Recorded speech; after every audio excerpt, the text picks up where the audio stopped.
নমস্কার বন্ধুরা, কেমন আছেন সবাই? আমি পূজা। আজকের আমার এই ছোট্ট ব্লগে সবাইকে স্বাগত। তো আজকে আমি বানাতে চলে এসেছি কই ভাপা। তো এই কই মাছ কটা আমি নিজের হাতে কেটেছি।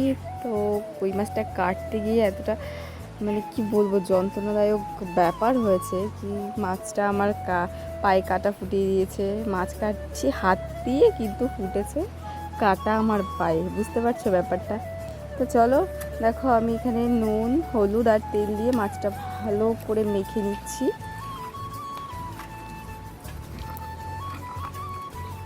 তো যদিও বা আমি প্রথমবার এই কই ভাপা করতে চলেছি, তো লাস্ট অবধি দেখো কেমন লাগবে, কমেন্ট করে অবশ্যই জানাতে ভুলবে না।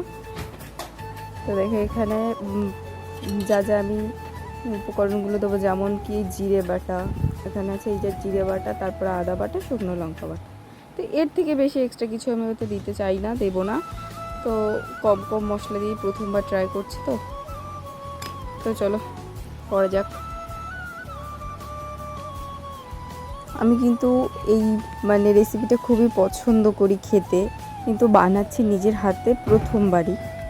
তো ভালোই, আমি যেহেতু এটা টেস্ট করার পরে আমি ভয়েস দিচ্ছি, খুবই টেস্ট হয়েছিল খেতে। আমি তখন তো ভাবছি কি আমি নিজেই এত সুন্দরই বানাতে পারি, তো নিজের উপর বিশ্বাস করতে পারছিলাম যে এতটা টেস্টফুল আমি করতে পারি।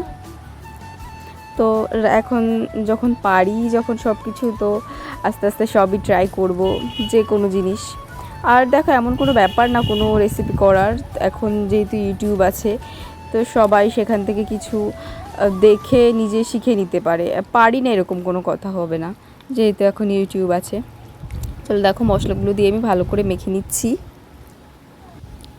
এখন এই বাটিটায় আমি এই টিফিন কৌটাটায় আমি ভাপা করব। প্রথমে একটু তেল দিয়েছিলাম, যদিও সেটাই মনে হচ্ছিল অল্প হবে, তো আমি আরেকবার তেল, একটু সর্ষের তেলই দিচ্ছি, সেটা দিয়ে ব্রাশ করে নেব আবার।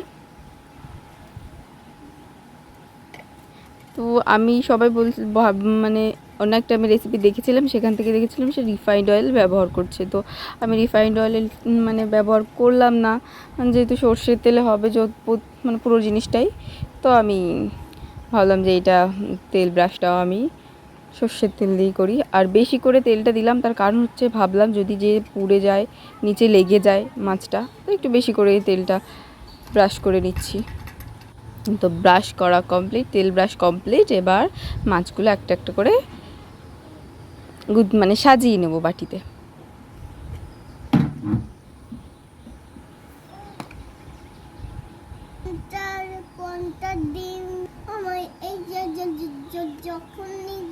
যখনই খাবার এগুলো তো তখনই ডিম ডিম বেরোবে ডিম।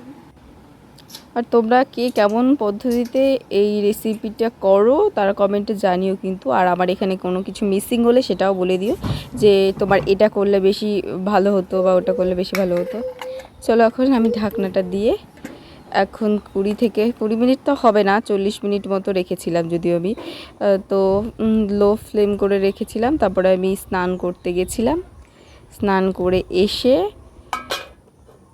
ঢাকনাটা দিয়ে স্নান করে এসে তারপরে খেতে বসার আগে দেখো এটাকে আমি ওপেন করলাম, দেখো কতটা সুন্দর লাগছে।